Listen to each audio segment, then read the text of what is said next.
Hello students, my name is Dr. Shantanu Ganguly. I am the Chief Librarian of All India Institute of Medical Sciences, New Delhi. Today I am going to discuss on a very important area which I am sure it is going to be one of your pragmatic area when you are going to be a part of your library. That is how to design a user survey. Now what is exactly a library survey is?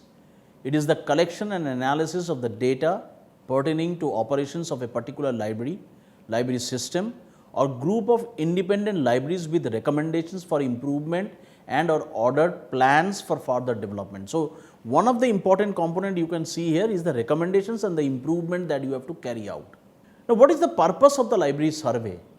The library survey measures the satisfactions with our equipment, the facilities which we provide to our users, the collections, the services and everything. Honest feedback allows us to identify the areas or services that need improvement. We run the survey every 2 years, so we can confidently say we are addressing the needs and the concerns and building a better library. Who are the users of the library? The term encompasses various terms such as patrons, clients, information users, information seekers, consumers, readers, etc. These terms can be used interchangeably because they all apply to those seeking the services of a library. What are the most common library research tools available in a typical library? So, when library look into the library research methods, so there are certain things are there, like for example subject searches, look for recent scholarly books and articles, citation searches in scholarly sources, searches through published bibliographies including sets of footnotes in relevant subject documents, searches through the people sources whether by verbal contact or through the email. What are the types of services? Well, one of the important thing is we need to understand that when we are rendering the service to our readers or our users, the entire library ecosystem is divided into 4 major aspects: the academic library, the special library, the public library and the national library. Because in all these 4 categories, your users are different. And when your users are different or the library's ecosystem is different, the resources are different, the stakeholders are different, so the library user survey should also be different. Because then in that case you have to customize your library user survey based on the library on which you are working. It cannot be of the same type which you are having. Another important is, please remember there are 3 sources of information. One is a primary, another is secondary and the third is a tertiary. When you look at, like for example, you provide as a information professionals, when like for example, when you do a particular project, you have to provide a lot, you have to collect a lot of primary information, or probably when you are attached with some projects of your organizations, you may have to collect a lot of information on a primary information from different people, from the field. The secondary informations which are already furnished in different books, journals and resources. And the tertiary information is basically nothing but an indicative that which are the tools I have available, or which are the indexes available, which are the abstracting documents, or which are the guidebooks available, or nowadays like for example there is a one is important area is research guides, which helps me to take the user or the information professionals to the primary as well as to the secondary resources. So we need to understand these nitty-gritties. What are the 5 sources of information? In this section, you will learn about following types like in books, encyclopedias, magazines, databases, newspapers, library catalog and then the internet. So these are the 5 sources of information which are extensively used by your users.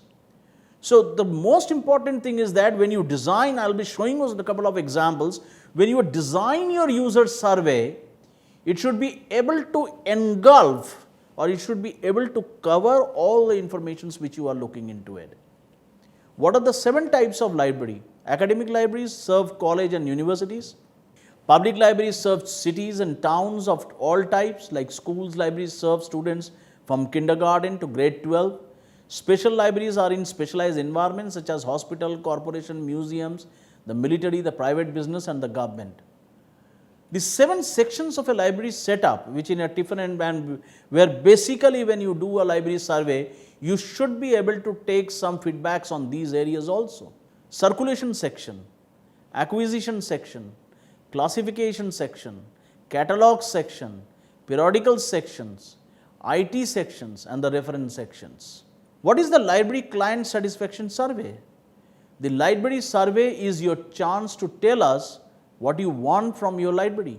The custom designed questionnaire investigates students and staff levels of satisfactions which facilitates equipment, service quality and delivery and the performance of the library staff.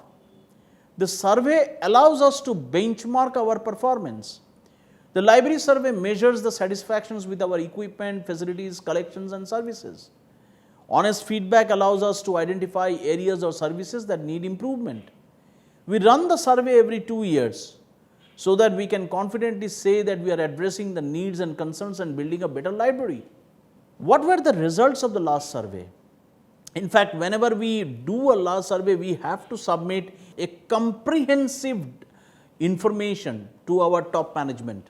And one of the important things, because this is very, very important because you are dealing with the library client. The results from the library client satisfaction survey proves once again that our services, facilities and resources are highly valued by our staff and students. Satisfactions with the library continues to improve with each survey. The results tells us you are most satisfied with the way the staff help you and respond to your needs and that our online resources meet your needs. Areas you needed improving including more access to computers, laptop facilities, study spaces. There has been a substantial improvement in the performance by the library and the librarian's behavior too. User study and development. It is the recognition of the paramount importance of users that leads to us to the user studies. In a literature of the LIS, the earliest reference we come across is to the study conducted by Wilson in late 1930s. It was an attempt to investigate the distribution and the status of libraries in US and was not aimed at obtaining information relating to library use or users. The concept of users and their information needs found some expression at the first conference of Royal Society held in London and became a subject of discussion at the International Conference on Scientific Information held at Washington in 1955. 1958. So you can imagine how much user study is an important aspect as far as the user's needs are concerned. The need for user information studies, information needs surveys or user needs studies are potentially useful in bringing the gap between the kind of information service that are provided, service needed and the kind of services in existence. So you need to balance both of them together. Any information system would be require identification of the user requirements. However, there had been certain doubts regarding the point whether the information needs could easily be established through user studies or surveys. For instance, it has been stated that information needs distinct from wants cannot be determined through public opinion poll type surveys. It has been further stated that information service is a professional service such as medicine, as opposed to a consumer service such as packaging of breakfast food. And hence, users of information service cannot provide correct guidance in the designing or improvements of an information system. This view shifted the emphasis towards the techniques or methodologies for conducting such surveys. The situation led to the efforts by developing of reliable methodologies for conducting the user studies and further emphasizing the need for conducting the user studies as necessary requirement for the design and operation of effective and efficient information systems, services and products. Now, when you are planning of a user study, it is important to plan a user study carefully from the beginning to the end. In this regard, it is necessary to lay down a detailed plan of each step beforehand. The various stages of work are to be spelled out along with the general objectives of the study, translation of the objective into a set of questions or means of answering the questions, selection of the tool or appropriate technique for obtaining the answers, selection of the sample of users to be observed and a plan for getting the necessary cooperation, pre-testing of the technique and full-scale study itself and analysis of data and preparation of the final report. Different steps are there in the plan. Any plan for conducting a user study should consider at least the following steps which I have mentioned here. There are 7 steps. Surveying the precious studies and literature in general and learning about all aspects of the user studies. Spelling out the objectives of the study. Determine the variables which are going to be studied and specific model to be followed. Selecting the sample questions to be studied. Determine the method for collection of data for observation. Determine the methods of analysis of the data. Determine the ways of the presentation of the data. So these are some of very, very pragmatic areas which you need to look at. While setting the objectives of the proposed study, one has to spell out clear what exactly one is going to find out from the study. It may be pointed out that what generally referred to as information use or need studies are a composite of many different things. Such studies may be grouped into 4 different categories. And the different categories of user studies are studies which are conducted to find out the overall pattern of interaction of the users community with the communication system without reference to any specific information receiving event are categorized as communication behavioral studies. In the second category are placed studies which are conducted to find out the use of any communication medium like primary periodical, secondary periodical and are called as user studies. The third category includes studies which are conducted to find out the pattern of flow of information in the science and communication system as a whole. They constitute studies in the flow of information. The fourth category includes the studies surveys which are conducted within the limited confines of a library or an information center, mainly to find out the extent of use of the services and facilities offered by an agency with the ultimate objective of improving the system or the services. Methodologies techniques for user studies. After the need for conducting user studies has been established and the relevant aspects to be studied are decided, the next logical step would be selection of methods for conducting a user study. From a sizable literature on the subject, it is evident that most of the general surveys, interviews, questionnaire, diary, etc. have been extensively used by researchers in the field of information use study also. The methods used so far are grouped into like general or conventional methods, like for example questionnaire, interview, diary, observation by self, observation research study, or indirect methods in the context of information like analysis of the library records, citation analysis, etc. And the special and unconventional methods like computer feedback, unconventional methods also comes into the picture. Important characteristic in selection of methods. The selection of methods depends on previous decisions on the objectives of the study and also on the variables to be studied. 3 important aspects are involved in the selection of methods. Selection of a sample of the user population, determine the procedures for the collection of the data, determine the procedure for analysis of the data. Each one of these has to be considered in detail without actually plunges into action regarding user studies. One of the most commonly committed mistakes in user studies is to collect data without any idea so as to how the data is to be analyzed. It is always useful to consult a statistician to take his or her help in the selection of the appropriate methods. Greatly enhance the usefulness of the results derived from the user study. However, the study should avoid incorporation of meaningless statistics because that's a very important area. Selection of a sample of user population.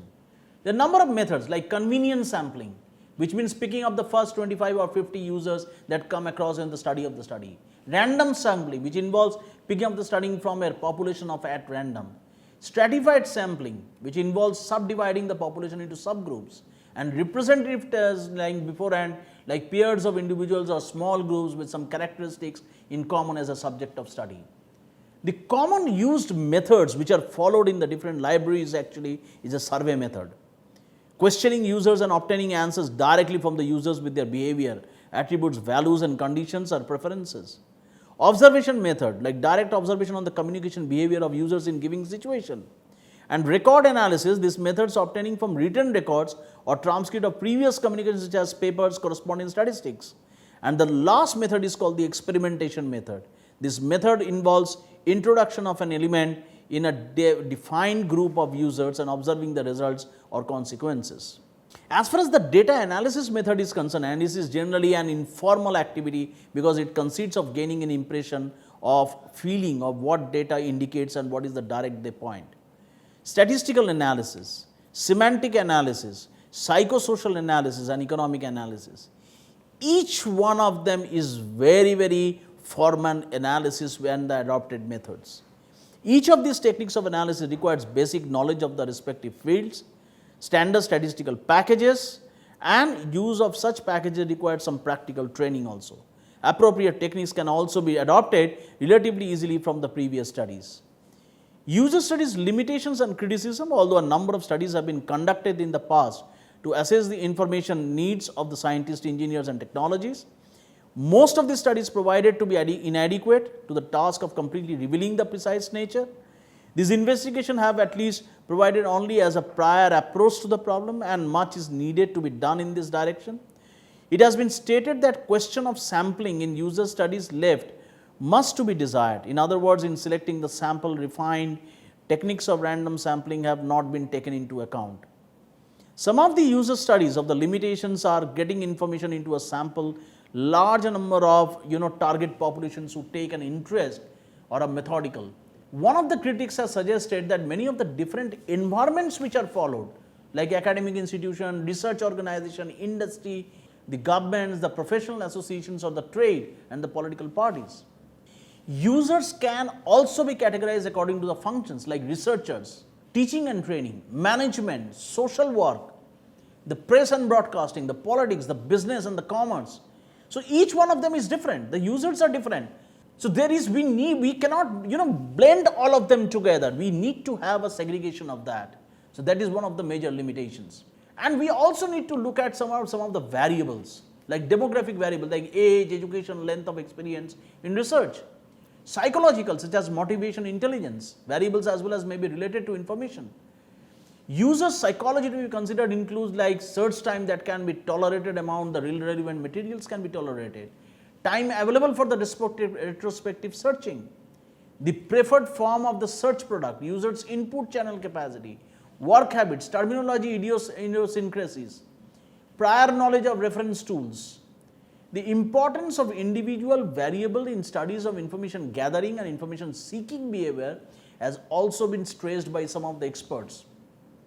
Some of the variables included are like age, experience in research in a particular job, background qualifications, whether solitary or team worker, persistence and thoroughness, motivation, etc. So these are some of the variables which have been taken into. User studies in the electronic environment is taking a different dimension altogether. With the emergence of the internet and online information resources, the LIS professional witnessed a shift in the scope. Focus has been shifted into information needs of the users of electronic resources, services, databases. If you browse the web or the secondary such as LISA or any other related database of resources, you will come across numerous studies on the said subject. Even if you browse the contents of the printed scholarly periodicals, you will find many such studies have already been done. One of the important case study of online digital environment is the Jubilee, the JISC user behavior in information seeking longitudinal evaluation of electronic information service, a project which was done by JISC, Joint Information Systems Committee of UK. It's a very big body on electronic information service, and one of the objectives of the study was to predict, monitor and characterize the information seeking behavior in relation to the electronic information services in different disciplines. The project aimed to explore various questions like which electronic information service do the users use, how do they use, what are the electronic information services they use and what for, what factors did influence the use of electronic information service, are there any variations in the use of such services, is the use of the electronic information services changing, what are the impact of changes in electronic information service on students' learning. So for data collection, the project used qualitatively as well as quantitatively approach and survey tools like questionnaire, electronic questionnaire, interviews, face-to-face, on telephone, focus group discussions and workshops. A toolkit was constructed with the objective to improve the use of EIS higher education in UK, and the results of user studies conducted on the electronic environment help in decision making, in subscribing e-resources and services in the industry, and the findings persuade the publisher for improving the resources and services. So in the summary, what I would like to show you is the different connotations to the term user has been discussed. It has been emphasized that libraries and information systems are designed and built with the primary objective of being the information needs and requirement of a defined group of people called users. Users become the focal point of all information activities at all levels. This situation calls for acquisition of an in-depth knowledge regarding the users of an information system. The user should be studied not only before designing of an information system or starting of an information service or product, but also during the life cycle of the system or service. It might be mentioned here that while the study of users increases the possibility of a longer life cycle of an information system, lack of it might increase it rather sharply. The efforts made to acquire an in-depth knowledge of users constitute what are commonly referred to as user studies. The need for user studies, the planning necessary for user study, the methodologies or the techniques available for conducting user studies, and other important aspects related to user studies have been described and discussed. Detailed information relating to some significant efforts made in the development of the user studies in developed countries as well as in India has been furnished.